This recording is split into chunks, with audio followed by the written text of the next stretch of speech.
मेरे प्रिय, सुबह तुम जैसे ही सोकर उठे, मैं तुम्हारे बिस्तर के पास ही खड़ा था। मुझे लगा कि तुम मुझसे कुछ बात करोगे। तुम कल या पिछले हफ्ते हुई किसी बात या घटना के लिए मुझे धन्यवाद कहोगे, लेकिन तुम फटाफट चाय पीकर तैयार होने चले गए और मेरी तरफ देखा भी नहीं। फिर मैंने सोचा कि तुम नहा के मुझे याद करोगे, पर तुम इस उधेड़बुन में लग गए कि तुम्हें आज कौन से कपड़े पहनने हैं। फिर जब तुम जल्दी से नाश्ता कर रहे थे और अपने ऑफिस के कागज इकट्ठे करने के लिए घर में इधर से उधर दौड़ रहे थे, तो भी मुझे लगा कि शायद अब तुम्हें मेरा ध्यान आएगा, लेकिन ऐसा नहीं हुआ। फिर जब तुमने ऑफिस जाने के लिए ट्रेन पकड़ी, तो मैं समझा कि इस खाली समय का उपयोग तुम मुझसे बातचीत करने में करोगे, पर तुमने थोड़ी देर पेपर पढ़ा और फिर खेलने लग गए अपने मोबाइल में, और मैं खड़ा का खड़ा ही रह गया।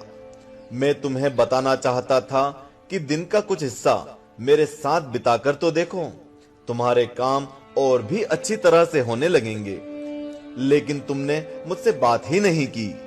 एक मौका ऐसा भी आया जब तुम बिल्कुल खाली थे और कुर्सी पर पूरे 15 मिनट यूं ही बैठे रहे, लेकिन तब भी तुम्हें मेरा ध्यान नहीं आया। दोपहर के खाने के वक्त जब तुम इधर उधर देख रहे थे, तो भी मुझे लगा कि खाना खाने से पहले तुम एक पल के लिए मेरे बारे में सोचोगे, लेकिन ऐसा नहीं हुआ। दिन का अब भी काफी समय बचा था।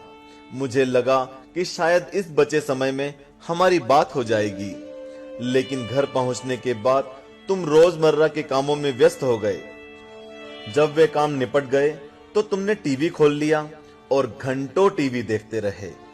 देर रात थककर तुम बिस्तर पर आ लेटे। तुमने अपने पत्नी और बच्चों को शुभ रात्रि कहा और चुपचाप चादर ओढ़कर सो गए। मेरा बड़ा मन था कि मैं भी तुम्हारी दिनचर्या का हिस्सा बनूं, तुम्हारे साथ कुछ वक्त बिताऊं, तुम्हारी कुछ सुनूं, तुम्हें कुछ सुनाऊं, कुछ मार्गदर्शन करूं तुम्हारा, ताकि तुम्हें समझ आए कि तुम किस लिए इस धरती पर आए हो और किन कामों में उलझ गए हो। लेकिन तुम्हें समय ही नहीं मिला और मैं मन मार कर ही रह गया। मैं तुमसे बहुत प्रेम करता हूं। हर रोज मैं इस बात का इंतजार करता हूं कि तुम मेरा ध्यान करोगे और अपनी छोटी छोटी खुशियों के लिए मेरा धन्यवाद करोगे। पर तुम तभी आते हो जब तुम्हें कुछ चाहिए होता है।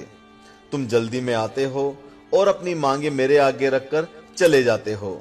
और मजे की बात तो यह है कि इस प्रक्रिया में भी तुम मेरी तरफ देखते नहीं। तुम्हारा ध्यान उस समय भी लोगों की तरफ ही लगा रहता है और मैं इंतजार करता ही रह जाता हूं।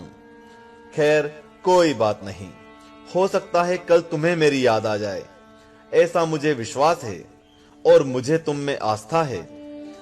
आखिरकार मेरा दूसरा नाम आस्था और विश्वास ही तो है। तुम्हारा